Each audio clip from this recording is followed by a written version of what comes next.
Hello everyone, back to my channel. তোমরা সব কেমন আছো? যে যেখান থেকে দেখছো আশা করি ভালো আছো এবং সুস্থ আছো। তো সকলকে জানাই গুড মর্নিং। তো আজকে রিমঝিম বৃষ্টি পড়ছে, তাই ভাবলাম আজকে খিচুড়ি বানাবো। যেমনি ভাবনা তেমনি খিচুড়ি আজকে বৃষ্টির মধ্যে বানিয়েই ফেললাম।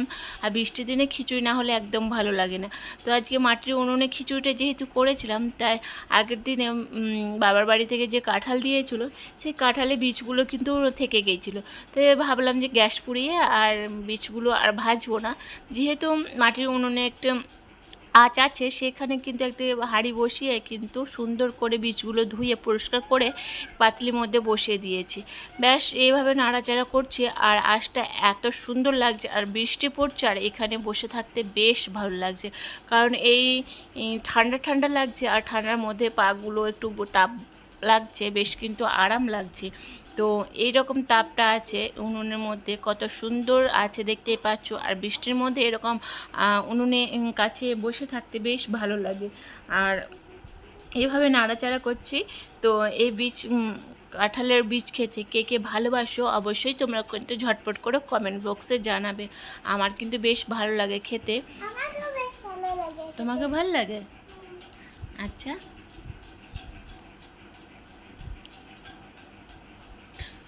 দেন তারপরে এই যে ভালো করে এই যে খোসাগুলো দেখতে পাচ্ছ ফাটা ফাটা হয়ে গেছে, মানে প্রায় শুকিয়ে গেছে। যে জলে ধুয়েছিলাম অনেকটা শুকা গেছে, আর কিন্তু এটা এখনও অনেক টাইম আছে এখনও ভাজার।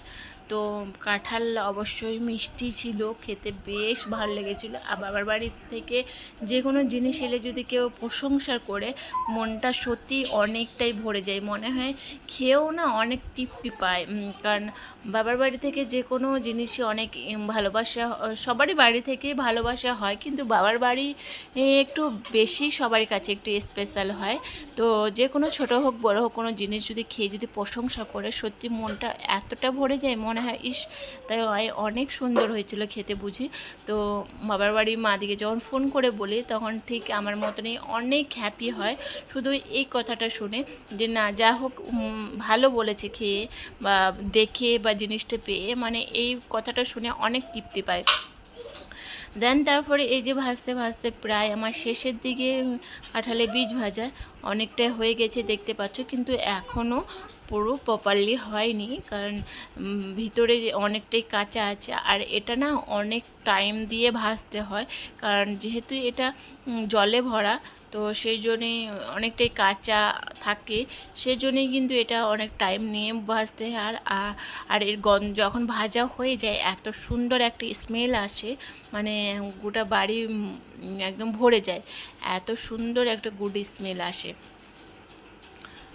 তো আমি কিন্তু এখনও স্নান করিনি, আর মামাম গেছে স্নান করতে। মামাম স্নান করা আসার পরেই কিন্তু আমি মামামকে খাবার দিয়ে দেবো, কারণ অনেক সকালে আজকে উঠেছে। তো সেজন্য জাস্ট একটা রুটি আর একটু দুধ খেয়ে আছে। তো মামামকে ভাবলাম যে আমি এটা ভেজে নিই, মামাম ওর দিদুনের কাছে স্নানটা করে নিচ্ছে।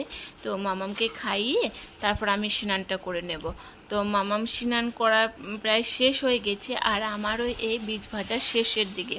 তো এখন কিন্তু উনুন থেকে এই বীজটা নামাবো না, যেহেতু আমার কোনো এখনও এটা দরকার নেই, বা একটু দুটো খেয়ে দেখলাম বেশ মোটামুটি হয়েছে, খুব পারফেক্ট এখনও ভাজা হয়নি, তাই উনুনের মধ্যেই রেখে দেবো। গরম থাকবে, খেলে খাবার সময় একটা দুটো গরম খেতে ভালো লাগবে। দেন তারপর মামামে স্নান করা হয়ে যাওয়ার পর মামাম চলে এসছে, আর মামামের জন্য এই যে খিচুড়ি সবজি দিয়ে গোবিন্দভোগ চাল দিয়েছি, আর এমনি যে মিনিকেট চাল আমরা ভাত খাই সেই চাল দিয়ে, আর এই সমস্ত সব রকম কিন্তু সবজি দিয়েছি। সবজির মধ্যে গাজর, বিনস, পুঁই শাক, ছোলা, তারপর সয়াবিন, আলু, এইসব সমস্ত সব কিছু, কুমড়ো সমস্ত দিয়ে কিন্তু খিচুড়িটা করা, আর সদ্য ডিম একটা দিয়েছে। দেন খাওয়া দাওয়ার পর আমি স্নান করে এসেছিলাম, আর মামামকে এর মধ্যে দিয়ে গিয়েছিলাম ড্রয়িং করতে। তো এই যে মামামের ড্রয়িংটা মাম্মাম সুন্দর করে, খুব সুন্দর করে করেছে। মাম্মামকে বলেছিলাম তুমি খুশি মতন যে কোনো একটা ড্রয়িং করো। সব সময় বাড়িতে কোনো কিছু চাপ দিলেও বেশ ভালো লাগে না, বাচ্চাদের অবশ্যই ওদের পছন্দ অপছন্দ দিকে খেয়াল রাখতে হয়। তো কখনো কখনো যদি বলা হয় যে তুমি তোমার পছন্দ মতন ড্রয়িং করো, তাহলে বাচ্চারা কিন্তু অনেক হ্যাপি হয়। তো এই যে মামামের ড্রয়িংটা কেমন হয়েছে অবশ্যই কমেন্ট করে জানাবে। আমি তো ভীষণ খুশি, একটা ফ্লোয়ারের মধ্যে একটা ছবি এঁকেছে। তো আর এই যে ছবি আঁকার পর কিন্তু কালারিং করতে বসে গেছে। আর এটা লম্বা মতন যেটা দেখতে, এটা স্কুলের ড্রয়িং। আর যে কাঠের বক্স দেখতে পাচ্ছ, এটা কিন্তু মামামের পাপা মানে আমার হাজব্যান্ড দীঘা থেকে এনে দিয়েছিল।